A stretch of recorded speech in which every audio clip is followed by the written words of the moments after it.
নমস্কার, তোমাদের সবাইকে সানা স্মাইল এডুকেশন সেন্টারে স্বাগত জানিয়ে আজকের ক্লাসটি শুরু করছি।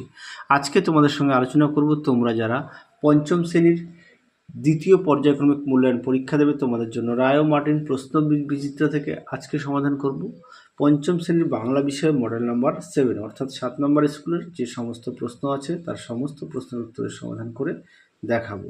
চলো দেরি না করে মূল বিষয়ে যাওয়া যাক। দেখো কি আছে, একে মনে পড়ে অভিমানী, উত্তরটা লিখবে কঙ্কাবতীর, অপশান খ। দুয়ে দেখো পালিয়ে গেল অনেক দূরে, উত্তরটা লিখবে অপশান ক সাত সাগরের।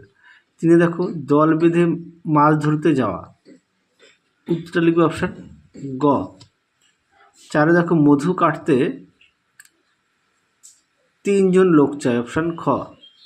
পাঁচে দেখো লিঙ্গ, উত্তরটা লিখবে অপশান খ 4। ছয় দেখো যে শব্দ দ্বারা পুরুষ ও স্ত্রী উভয় বোঝায় তাকে বলে উভয়লিঙ্গ, অপশান ক।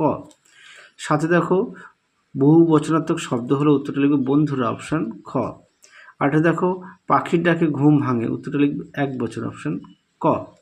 পরবর্তী দেখো এক কথা একটি বা দুটি বাক্যে উত্তর দাও। একে আছে বললে ওরা ছুটে পালায় ঘর, কারা কেন ছুটে পালায়, দেখো উত্তরটি।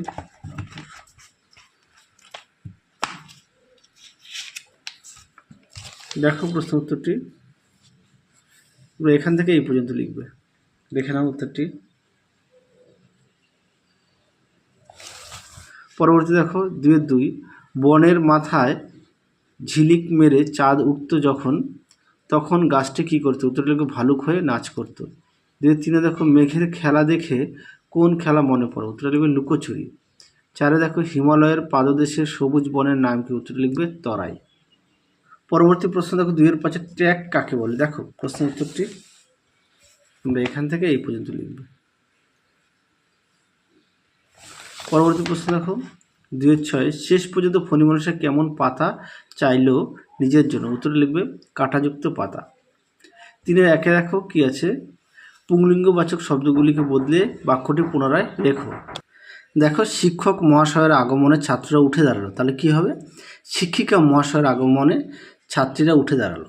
3-2 দেখো স্ত্রীলিঙ্গবাচক শব্দগুলিকে বদলে বাক্যটি পুনরায় লেখো।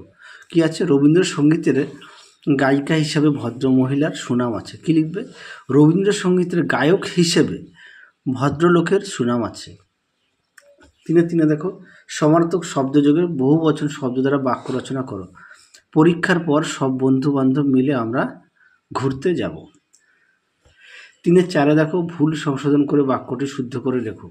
আকাশে মেঘের আড়ালে চাঁদেরা ঢেকে আছে, কি লিখবে আকাশে মেঘের আড়ালে চাঁদরা ঢেকে গেছে।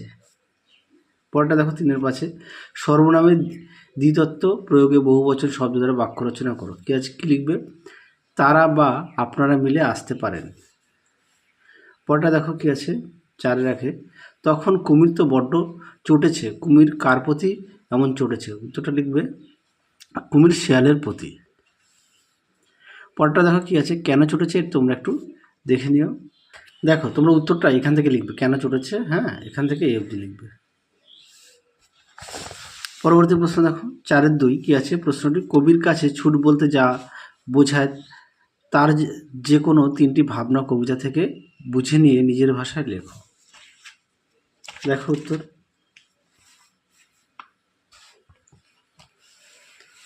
দেখো উত্তরটি এখান থেকে এই পর্যন্ত লিখবে।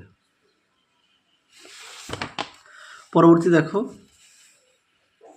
দেওয়া আছে রথের মেলা কেমন দেখলে তা জানিয়ে বন্ধুকে একটি চিঠি লেখো। তোমাদের এই ভিডিওর ডেসক্রিপশন বক্সে লিঙ্ক দেওয়া থাকবে পত্র রচনা, সেখান থেকে তোমরা পেয়ে যাবে। তাহলে আজকের মতো এখানেই সমাপ্ত করছি, তোমাদের আবার পরবর্তী ভিডিওতে দেখা হবে। তোমরা সবাই সুস্থ থেকো, ভালো থেকো, আজকের মতো টাটা।